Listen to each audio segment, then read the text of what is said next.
नाज़रीन आदाब, ATR news channel में आप सभी का इस्तकबाल है। आइए डालते हैं आज की अहम खबर पर एक नज़र। ऐसे ही अहम और ख़ास खबरों के लिए ATR न्यूज़ को लाइक करें, सब्सक्राइब करें, शेयर भी ज़रूर करें। बिस्मिल्लाहिर्रहमानिर्रहीम। स्टेज पे तशरीफ फरमा आयदीन इकराम, एक पक्का थोड़ी देर बंद कर दी। आयदीन इकराम, नौजवान साथियों, पसे पर्दा सुनने वाली मोहतरम माँ और बहनों, ये बड़ी खुशी की बात है कि आज निजामाबाद के इस शादी खाने में जो मीटिंग हो रही है, इसमें खवातीन की कसीर तादाद नजर आ रही है। तो जिस कौम की खवातीन उजागर होती है, जिनमें सियासी शऊर आता है, वो कौम बहुत तरक्की कर सकती है। और हमारे कुछ हटो ले लो मीडिया वाले, उन लोग को इतना करें, तो इसमें कुछ खवातीन मीडिया वाले भी हैं, मैं उनका भी शुक्रिया अदा करता हूं। रही बात निजामाबाद में हमारे बलाला साहब का दावतनामा आया, मोहसिन बलाला साहब का, कि साहब मैं MBT ज्वाइन करना चाह रहा हूं। तो मैं बोला कि आपके वहां पर सेक्रेटरी है, हमारे आपको निजामाबाद डिस्ट्रिक्ट को सदर है, निजामाबाद टाउन को सदर है। तो बोले नहीं साहब, आप आए तो मैं आपके हाथ पे MBT ज्वाइन करना चाह रहा हूं। तो इनका जो बुलावा था उसमें मुझे आना पड़ा। तो मैं उम्मीद कर रहा हूं कि आज और कई लोग इसमें आज MBT ज्वाइन कर रहे हैं। हमारे करीम भाई की अहलिया भी है, बैठिए। और हमारे बालकुंडे के से क्या नाम आपके बहन भाई का, अरशद साहब कहाँ पर है? इधर आइए, सामने आइए, सामने। शौकत अली साहब भी MBT ज्वाइन करे हैं बरकतपुरा डिवीजन से। इंशाअल्लाह अल्लाह चाहा तो आइंदा ऐवान काउंसिल में, निजामाबाद की ऐवान काउंसिल में 11 वार्ड के वलीउद्दीन साहब भी ज्वाइन किए हैं।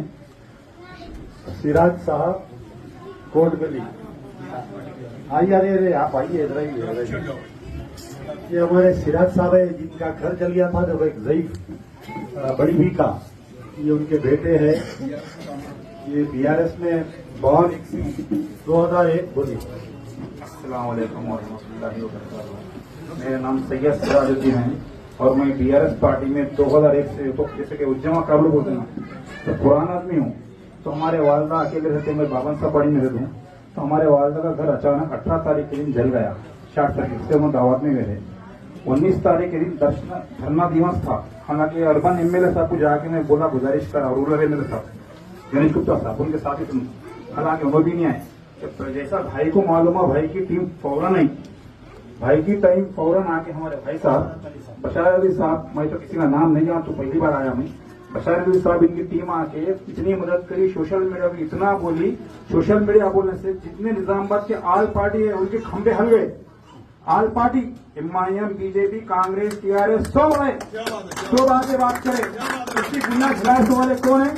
हमारे अमजदुल्ला खान साहब की टीम। इसीलिए मैं भाई कब से टच में हूँ, मेरे वालदा का घर जब से जला, जब से मैं टच में हूँ। और विनायक नगर में वो हमारे वालदा की इमाम जामिन बन के भाई को निजामाबाद वेलकम करे। भाई के हाथ से मैं पार्टी ज्वाइन करना चाह रहा हूँ, उनके हाथ से मैं गुलपोशी कर लेता हूँ। और मेरे को भाई टाउन से कुछ पोस्ट दियो, और पार्टी है डिवीजन जो मदीना मस्जिद है, इस टेबल मेरे पास पोटी करा, 115 वोट से हार गए मैं।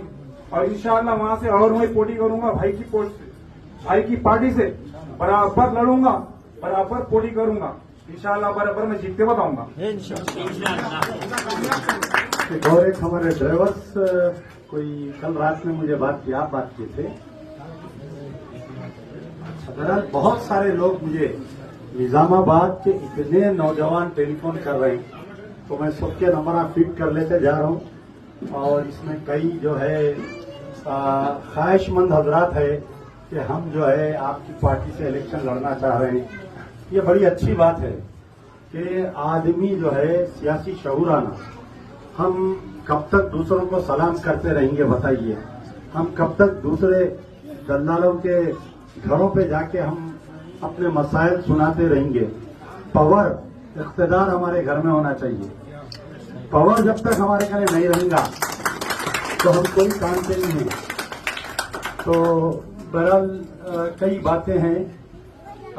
पूरे हिंदुस्तान के हालात आप देख रहे हैं कि हालिया बिहार का इलेक्शन किस हालत में गुजरा और यहाँ की जो जमात है मजलिस इत्तेहादुल मुस्लिमीन का क्या कारनामा रहा बिहार के इंतखाबात में, किस कदर वहां पर जेडीयू और बीजेपी की सरकार बनाने में किस कदर कामयाब हुए ये लोग, और इतने निडरपने से ये बोल रहे हैं कि हम आने वाले दिनों में बंगाल में भी ममता बनर्जी को हराएंगे और उत्तर प्रदेश में वहां पर भी जो है अखिलेश यादव को हराएंगे। आप ममता को हराएंगे तो किसकी पार्टी का इख्तियार लाएंगे? आप अखिलेश को हराएंगे तो आप कौन सी पार्टी के पावर लाएंगे? आज देखिए जेडीयू बीजेपी जैसे ही बिहार में पावर में आई, वहां पर गरीबों के घरों को तोड़ा जा रहा है, वहां पर बुलडोजर चलाया जा रहा है। तो 5 एमएलए रहने के बावजूद वहां पर बिहार में बुलडोजर को रोकने में कामयाब नहीं रहे वो लोग।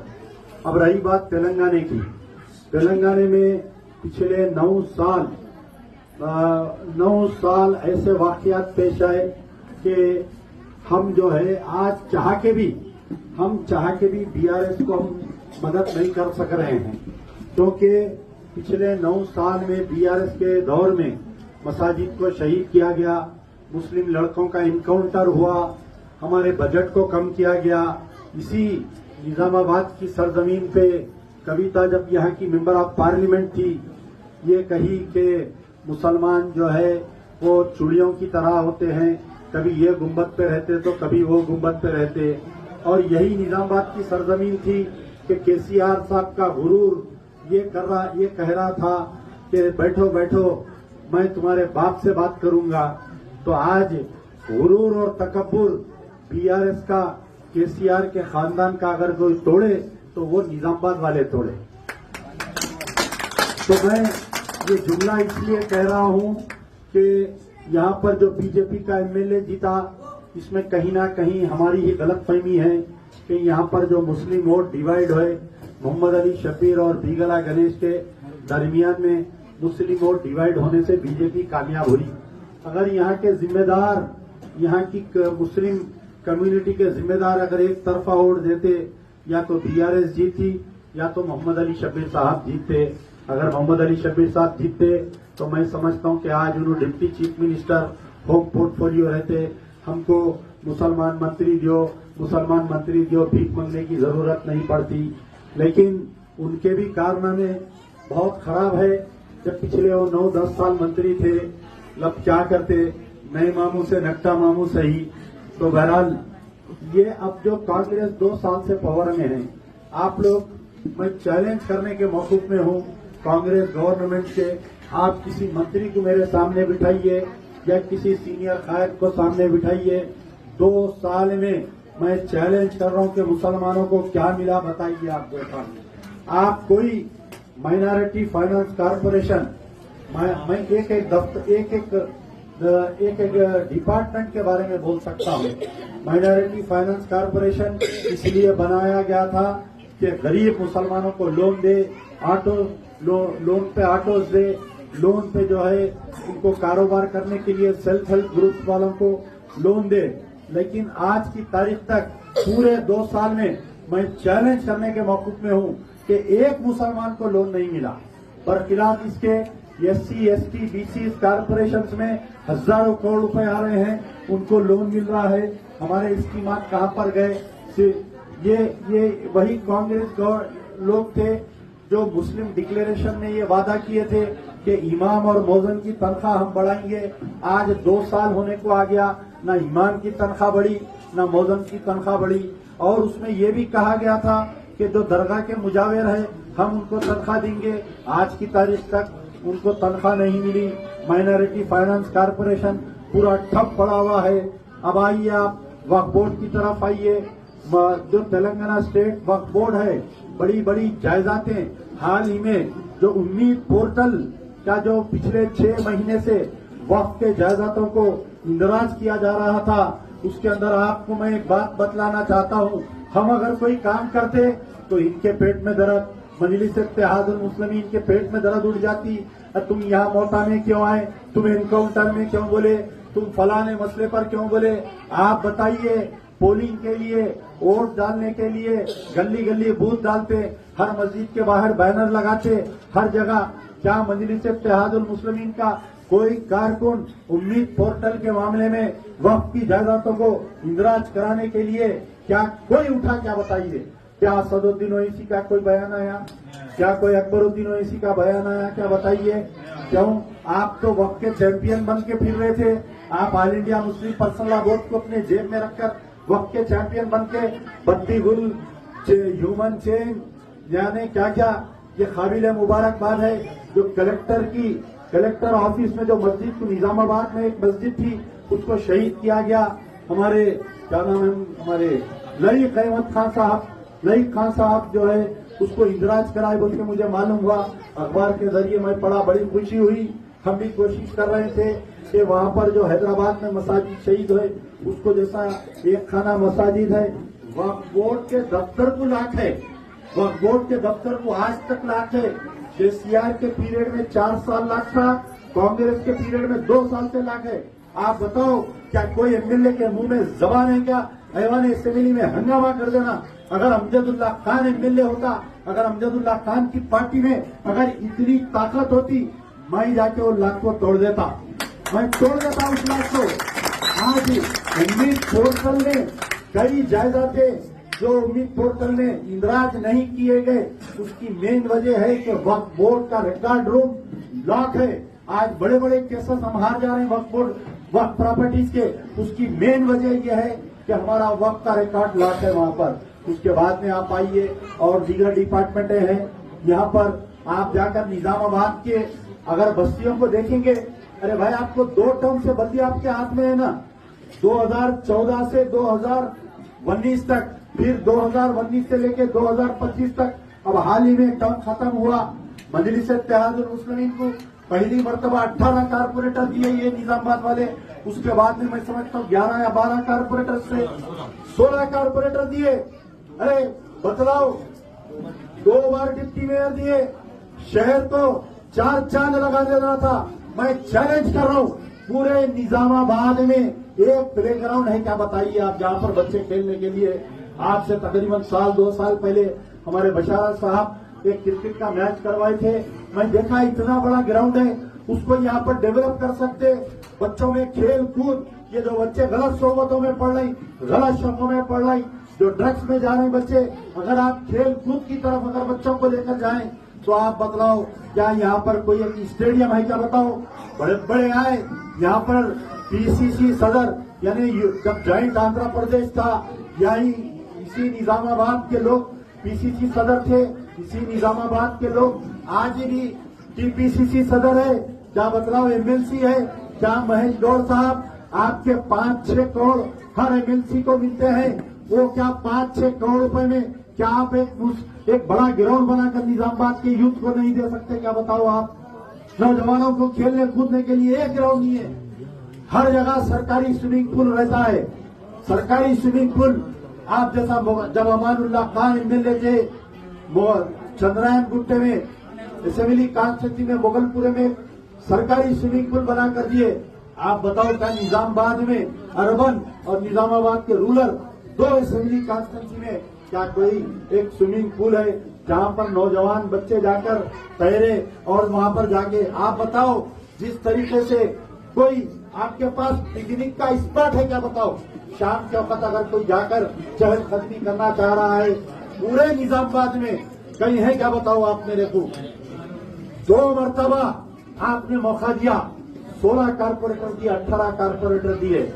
मैं वादा कर रहा हूं निजामाबाद की आवाम से, 5 कारपोरेटर बना के दो।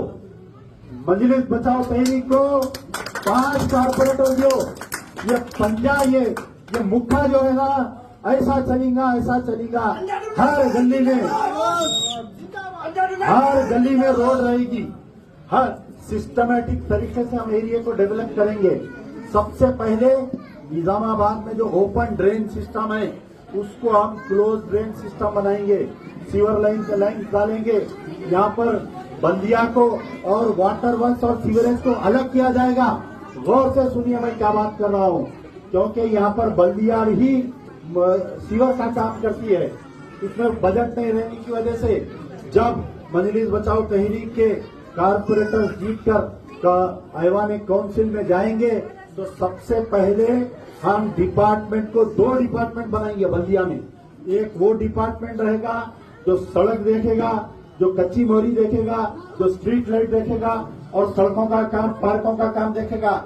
एक स्पेशल बोर्ड बनाएंगे जो सिर्फ सीवर लाइन डालेगा और वाटर सप्लाई लाइन देखेगा, जिसका नाम रखेंगे निजामाबाद वाटर वर्क्स बोर्ड नाम रखकर हम 2 डिपार्टमेंट बनाकर यहाँ पर काम करेंगे। हम बहुत नेक नियति से आ रहे हैं।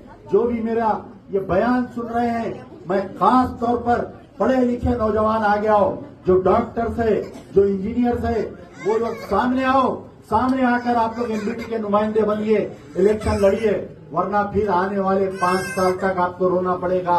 पैसे के बलबूते पर लोग आएंगे, इलेक्शन जीतेंगे, चले जाएंगे, फिर उसके बाद में कहीं जुआ खेलते गड़ जाएंगे कारपोरेटर। मालूम है ना कब कौन से साल की बात है, वो शराब पीते जुआ खेलते गड़ गए थे तो कारपोरेटर। कोई गोबर बेचते गड़ जा रहा, कोई मट्टी बेचते हुए, मोरम बेचते हुए गड़ जा रहा। अरे हमारे सामने आके हमको, हमारे सामने तुम्हारी औकात नहीं है, तुम्हारे सदर की औकात नहीं हमारे सामने तैरने की। हम जो है जमहूरी अंदाज में हम जवाब देना चाहते हैं। आप बतलाओ, क्या किसी की मां जनी थी जो शेख रियाज का एनकाउंटर होने के बाद में घरों से नहीं निकल रहे थे? डर के घरों से नहीं निकले 3 दिन तक ये लोग। अगर मैं आवाज नहीं उठाता तो निजामाबाद में फूल खत्म हो जाते। कमिश्नर ऑफ पुलिस की इतनी गुलपोशी होती उसकी। ये अमजदुल्ला खान ने कहा कि शेख रियाज कुछ भी थाऊंगा, कानून के दायरे में रखकर उसको अगर अदालत शेख रियाज को निजामाबाद के चौरस्ते पर लाके फांसी दे दो बोलती तो हमको एतराज नहीं करते। निजामाबाद में इसकी वालिदा का क्या कसूर था बताओ? यहाँ पर कई ज़ईफ खवातीन बैठे हुए हैं। कल तुम्हारा बच्चा अगर कोई गलती करेगा, क्या तुमको ले जाकर मार के तुम्हारी शर्मगाह पर मिर्ची लगाएगी पुलिस? बताओ, क्या पुलिस वाले इसलिए होते हैं? बताओ आप, कहाँ गई तुम्हारी क़यादत? आके मुझसे सवाल करने वाले वो 6 हिजड़ों से मैं पूछ रहा हूं कि तुम कहां पर थे जब शेख रियाज का वाकया हुआ है? तुम कहां पर थे? तुम बताओ, तुम्हारा सदर कहां पर था? तुम्हारा वो बाखड़े पहलवान कहां पर था? तुम ये बोले कि 4 घंटे में मैं निजामाबाद आता हूं। आज बताओ, 5 साल के कितने वाकयात नहीं हुए? शेख रियाज से पहले शेख हैदर का वाकया हुआ, कस्टोडियल डेथ में। जंगममेट की दरगाह में 2 कत्ल हो गए, बाप बेटे का कत्ल हुआ, शौहर बीवी का कत्ल हुआ। आज की तारीख तक खातिन को नहीं ढूंढ सकी पुलिस, आज की तारीख तक नहीं ढूंढ सकी पुलिस। तो बहरहाल ये तमाम बातें हैं कि इंशाअल्लाह मजलिस बचाओ तहरीक मैं बार बार आते रहूंगा। निजामाबाद किसी के बाप की जागीर नहीं है। अमजदुल्ला खान को निजामाबाद आने से कोई नहीं रोक सकता ना। वो चौरस्ते पे ठहर के एक बयान बनाए थे तो 10-11 हिजड़े कौन सी तंजीम के थे नहीं मालूम मेरे को। कोई पुरोहित कहते, कोई अरोहित कहते। बाबा लुंगी में आंच लगा डालूंगा, क्या समझ रहे हैं? अमजदुल्ला खान नाम है मेरा। हुकूमत, चीफ मिनिस्टर, कमिश्नर, कलेक्टर मेरे से डरते। जब मैं अपनी वाली पे आ जाता हूँ, पठान वाली पे, तो फिर याद रखो, गांव तो गांव, शहर में भी जगह नहीं मिलेंगी। फिर याद रखना, 2 महीने में 3 हमले। आप बताओ क्यों इनके पेट में मोड़ हो रही? महबूब नगर का एक बच्चा जो है अमेरिका में, उसको पुलिस गोली मार दी। उसके इंसाफ के लिए मैं लड़ रहा हूं। बताओ आप, मैं एक छोटा सा आदमी, तो अमेरिका में पुलिस एक बच्चे को गोली मार देती है। अरे क्या हमारा खून नहीं? बताओ, क्या कुत्ते का बच्चा अगर गाड़ी के सामने आ गया तो हमारा दिल तड़प जाता, हम गाड़ी से उतर के उसको दवाखाने को लेके जाते। अगर कोई टक्कर लग जाती कोई जानवर को, बकरी को, तो हम एक इंसान का बच्चा मां ने 9 महीने पेट में रखा, उसको पढ़ाया लिखाया, घर रहने लोन बाहर भेजे पढ़ने के लिए, पुलिस उसको गोली मार दी। कौन लड़े बताओ? उसका केस ये अमजदुल्ला खान आज भी लड़ रहा है केस। मौता लाने नहीं गया, मौता लाने के लिए जब मैं गया, कई लोग गल्फ में मरते हैं, कई लोग अमेरिका में मरते हैं, मैं अकेला जाके ला लेता हूं मौता ला के। हम उनके लवाकिन को हैंड ओवर करते। 50 गाड़ियों में आए उस दिन, 50 गाड़ियों में। वो एमएलसी बेचारा सदके के कब्रे को लेके आए, और एक कौन है बहरहाल स्कूल की लेके आए। 50 गाड़ी, पूरे गाड़ी आड़े डाल रही, मेरे को गालियां देके वीडियो बना रही। मेरी गाड़ी में वो जो मरगेसो वाले घर वाले बैठे हुए थे। आप बताओ, अगर मैं 2 मिनट नहीं लगते, हमारे रहमान यहाँ बैठे हुए पूरे बच्चे उतर गए गाड़ी में से, 2 मिनट नहीं लगते थे। ठीक है, झगड़ा होता, उन्होंने 4 मारते, हम 4 मारते, उनकी हयात रही तो उन्होंने रहते, हमारी हयात रही तो। लेकिन मैं खामोश बैठा, मैं मुस्कुराया। मैं बोला, बेटे कहाँ तक जाएंगे तुम? कहाँ तक जाते बताओ? कहीं ना कहीं पठान से आमना सामना तो होगा इंशाअल्लाह। फिर उसके बाद में मेरे एरिया में एक दुकान जल गई, बेचारे चूड़ियों की दुकान जल गई। कैंसर पेशेंट है, उन्होंने कैंसर पेशेंट है बेचारे। मैं गया था ताकि मैं अपील बनाऊंगा, उनको कुछ पैसे आएंगे, उनकी दुकान दोबारा होंगी। वहां पर आके तुम कहीं को आए? अरे हम नहीं आए, हम नहीं आना। कौन आना? तुम्हारे भाईजान आना। कौन आना बोलो? वहां पर भी वैसी, वो बेचारा बच्चा, क्या नाम है, शेख मूसा, 14 साल का।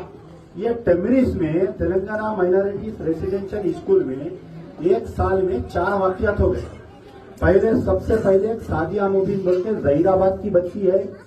वो लड़की जो है आपके बिचनापल्ली संगारेड्डी के स्कूल में पढ़ रही थी, फर्स्ट फ्लोर पे से गिरी, बच्ची मर गई। मेरे पास कई केसेस है, यानी लड़कियां जो है, लड़के या 4 फ्लोर से 5 फ्लोर से भी गिर के जिंदा है वो लोग। एक दुबई का एक केस है मेरे कने, वो लड़की का नाम भूल रहा हूं मैं, 8 फ्लोर पे से गिरी उन्हें दुबई में, अभी तक जिंदा है वो बच्ची। तो मैं बोला कि फर्स्ट फ्लोर पे से गिर के बच्ची कैसा मरती? कोई ढकले होंगे बच्ची को, या बच्ची के साथ कुछ ऐसा हुआ होगा। आज की तारीख तक उसकी तहकीकात नहीं हुई, आज की तारीख तक उसकी कोई इंक्वायरी नहीं हो रही। फिर उसके बाद में एक और एक वाकया हुआ। हमारे रैन बाजार का एक लड़का है जो याकूबपुरा बॉयज स्कूल में सरूनगर में पढ़ रहा, अचानक मर गया बच्चा। क्या बोले? नहीं, उसको दिल का दौरा आ गया। अरे मासूम बच्चे को कहेगा दिल का दौरा? नहीं, उसको दिमागी दौरा आ गया, दिमागी बुखार था। मैं 1 महीने तक लड़ा। 1 महीने तक लड़ने के बाद में पोस्टमार्टम रिपोर्ट में यह आया कि उस बच्चे को बारीक कोई शार्प पेट से पेट में और सर में मारे, जिसकी वजह से मौत हुई। उसके साथ वाले बच्चों को पकड़े, प्रिंसिपल को सस्पेंड करे। अच्छा, फिर उसके बाद में एक करीमनगर में एक इंटर का बच्चा रात में कुछ लेने के लिए बाहर निकला, लारी एक्सीडेंट में उन्हें मर गया। वो बात को दबा दिए, बात को बाहर नहीं आने दिए। उसके बाद में आपका निजामाबाद का बच्चा, वो जो कौन सा स्कूल, कहां पर है वो स्कूल, चंदूर में पढ़ रहा था बच्चा। देखिए, मैं आप लोगों को ये बात समझा रहा हूं कि मैं चंदूर गया था। चंदूर जाने के बाद में जब देखा तो बिल्कुल एक छोटा सा का कमरा है, जिसके अंदर 23 बच्चे सो रहे हैं।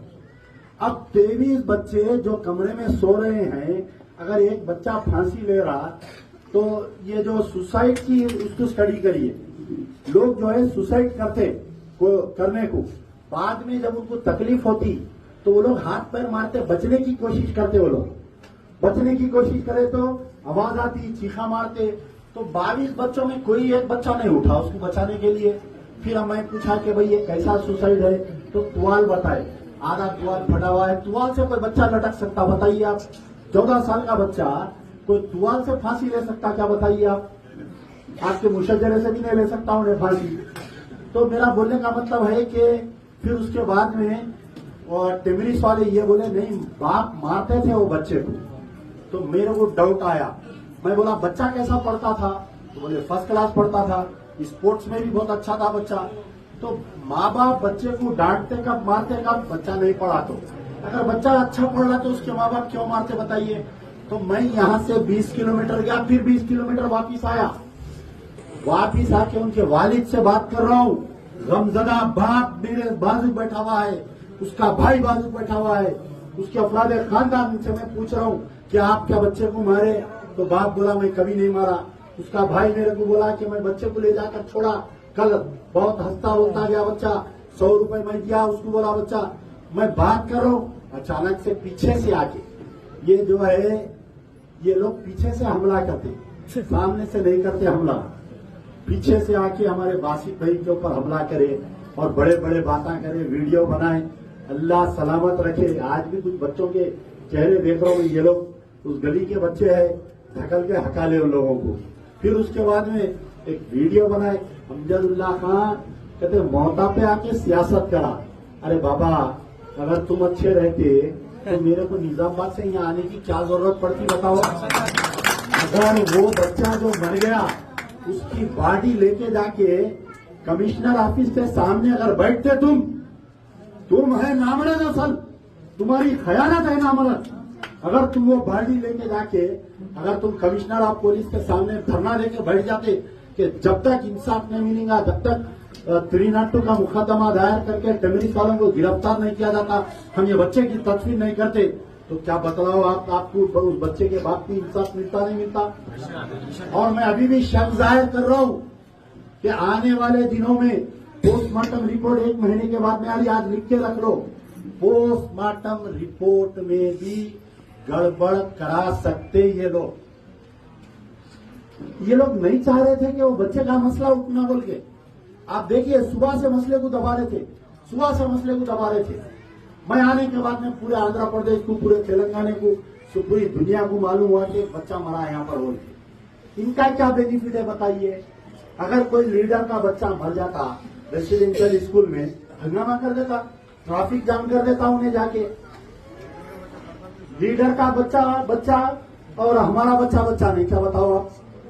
तो बहरहाल ये तमाम चीजें हैं, आपके सामने आना जाना तो लगा हुआ रहेगा। एक बड़ा जलसा होगा इंशाल्लाह करीब, बहुत बड़े प्लेग्राउंड में।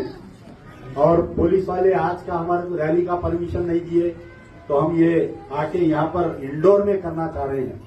मैं पुलिस महकमे से ये कहना चाहता हूँ कि हम 30 साल हुआ मजलिस बचाओ तहरीक बन के बड़े बड़े मिनिस्टरों से, बड़े बड़े चीफ मिनिस्टरों से, बड़े बड़े IAS, IPS, कलेक्टर, कमिश्नरों से हम लड़ के हम यहाँ पर आए हैं। पठानों की तारीख निकाल कर पढ़ो। पठान जो है अफगानिस्तान में पठाना लड़ के 30 साल रशिया से लड़े, 15 साल अमेरिका से लड़े, आज भी लड़ाई हिंदुस्तान में भी हम लड़ाई और यहाँ पर भी तेलंगाना में हम लड़ाई। अगर हमको पुलिस दबाने की कोशिश करेगी तो हमको उनको डांस कराना भी आता है। हमारे कलम में जो जादू है, हमारे कलम में वो जादू है कि हम उनको नचाना भी आता है। तो जो भी कुछ बच्चे बोल रहे थे कि भाई अगर हम MBT ज्वाइन करें तो पुलिस हमारे को तंग करेगी, नहीं बाबा, पुलिस वाले सल्यूट करेंगे आप लोगों को, पुलिस वाले सल्यूट करेंगे, बेफिक्र रहिए। कोई पुलिस वाला आपको नाजायज नहीं तंग करेगा इंशाल्लाह। तो बहरहाल ये चंद बातें थी। इंशाल्लाह फिर नेक्स्ट संडे या हो सकता अनकरीब आप लोगों के दरमियान में आऊंगा। रमजान से पहले एक बड़ा जलसा ऑर्गेनाइज करिए। हमारे जिम्मेदारों से भी मेरी गुजारिश है, हमारे सेक्रेटरी साहब से अब्दुल बासी, हमारे अब्दुल कादर ताजी साहब से, हमारे मीर बशारत अली साहब से, हमारे बासी साहब से कि आप लोग थोड़ा और गाड़ी को तेज बढ़ाइए। कि नौजवान कई लोग MBT ज्वाइन करना चाह रहे हैं, कहाँ जाना हम नहीं मालूम। हमारे बहुत ही हार्ड वर्किंग अख्तरी मैडम भी है यहाँ पर, इन्हों भी आए थे उस दिन चच्चागुड़ के मकान पे कई बच्चों को लेकर आके। तो अच्छी एक बॉडी बनाइए, सबको पोस्टा दीजिए अच्छे। अगर कोई पोस्ट वाले मांग रहे तो उनको पोस्ट दीजिए। हमारे जैसा DRS वाले साहब है, इनको भी कौन सा डिवीजन इनका देखिए। इलेक्शन से पहले कैंडिडेटों का ऐलान कर दो, तो इलेक्शन से 6 महीने पहले उन्हें कारपोरेटर बन जाता उन्हें। तो मैं इसलिए बोल रहा हूँ कि अपन पैसे नहीं खर्चा कर सकते, अपने पास हराम की दौलत नहीं है 50 लाख रुपए एक डिवीजन में खर्चा करने के लिए। अगर वो बंदा 50 लाख खर्चा करके कारपोरेटर बना तो फिर उन्हें गोबर बेचता, उन्हें शराब पीता, उन्हें जुआ खेलता, उन्हें जो है लैंड ग्रैबिंग करता, उन्हें वक्त के प्रॉपर्टियां खाता। अगर कोई बंदा अगर उन्हें अपनी मेहनत में अगर कारपोरेटर बना तो उसके दिल में दर्द रहता, अरे भाई मैं गरीबों की मेहनत करके। तो अगर अपन अभी से कैंडिडेटों को आइडेंटिफाई करेंगे तो ये लोग जो है पूरे एरिया में डोर टू डोर अम्मा, खाला, फुप्पू, नानी, दादी, ये सब में जाके ये लोग जो है कुछ ना कुछ हासिल कर सकते हैं। इंशाल्लाह डट के मुकाबला होगा इंशाल्लाह।